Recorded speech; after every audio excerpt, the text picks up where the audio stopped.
సరిగ్గా 6 నెలల క్రితం చంద్రబాబు గారిని అరెస్ట్ చేయడం జరిగింది. టీడీపీ అధినేత చంద్రబాబును అక్రమంగా అరెస్ట్ చేసి జైలుకు పంపించిన నాటి సీఎం జగన్ మీద ఏపీ అంతటనే కాదు అమెరికాలోనూ నిరసన గళాలు ప్రతిధ్వనించాయి. చంద్రబాబుకు మద్దతుగా అమెరికాలోని ఐక్యరాజ్య సమితి భవనం దగ్గర యూబ్లెట్ ఫౌండర్ డాక్టర్ జగదీష్ బాబు యలమంచిలి గారు టీడీపీ, జనసేన మరియు ప్రవాస భారతీయులతో కలిసి నినదించారు. నాడే చంద్రబాబుకు మద్దతుగా జై గారు సంచలన వ్యాఖ్యలు చేశారు. అదే ఇప్పుడు నిజమైంది.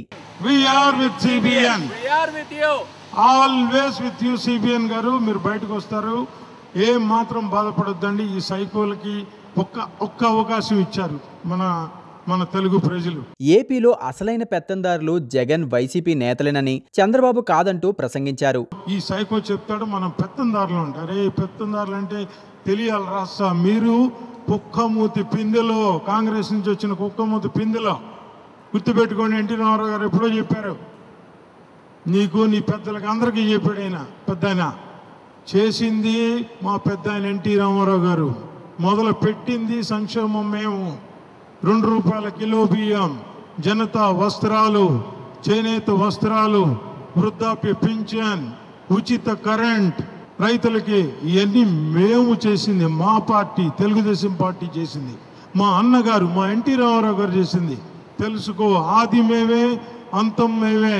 ఇన్నాళ్ళు వైసీపీ చేస్తున్న చంద్రబాబు పెత్తందారులు అన్న ప్రచారం శుద్ధ తప్పని అందరికీ అర్థమయ్యేలా వివరించారు. కట్ చేస్తే ఇప్పుడు అదే నిజమైంది. పెత్తందారులని చంద్రబాబు అండ్ కోను అన్న జగన్ ఎన్నికల్లో ఓడిపోయాడు. ఆయన రాజభోగాలన్నీ ఒక్కొక్కటిగా బయటికి వస్తుంటే పెత్తందారులు చంద్రబాబు, టీడీపీ నేతలు కాదని జగన్ అని తేటతెల్లమైంది.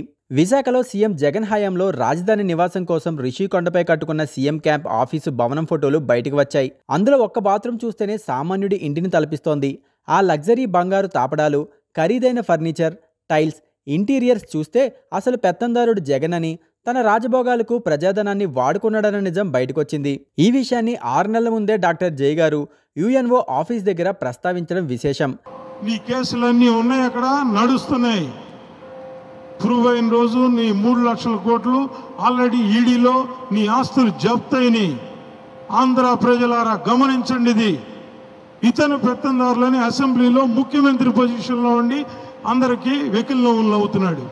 అవే మాటలు ఇప్పుడు నిజమని రిషికొండ దగ్గర జగన్ లగ్జరీ నివాస సముదాయంలో తేటతెల్లమైంది. యుఎన్ఓ దగ్గర జై గారు అసలైన పెత్తందారుడు జగన్ అన్న మాట ఇప్పుడు రిషికొండ నిర్మాణాలతో అందరికీ అర్థమైంది. ముందే ఊహించిన డాక్టర్ జై గారి మాటలు ప్రస్తుతం వైరల్ అవుతున్నాయి. ఆది మొదలుపెట్టిందే మేము, ఆద్యులం. మా అన్నగారు, మా తెలుగుదేశం పార్టీ సంక్షేమం అంటే నేర్పింది, తెలిపింది, రుచి చూపించింది భారతదేశంలో ఎన్టీ రామారావు గారు, తెలుగుదేశం పార్టీ. అటువంటి పార్టీకి ప్రజెంట్ రథసారథి చంద్రబాబు నాయుడు గారు. నువ్వు పెత్తందారులు అంటావు, వీళ్ళ పెత్తందారులు, నువ్వు ఆ పెత్తందారి. కూర్చుని నీకు 1,00,000 కోట్లు ఎక్కడి నుంచి వచ్చినాయి? కూర్చుని భారతీయ సిమెంట్ ఎక్కడి నుంచి వచ్చింది నీకు? కూర్చుని స్టీల్ ఫ్యాక్టరీ ఎక్కడి నుంచి వచ్చింది? భారతీయ స్టీల్స్ ఎక్కడి నుంచి వచ్చింది? నీ సాక్షి. ఇదంతా క్విడ్ ప్రో.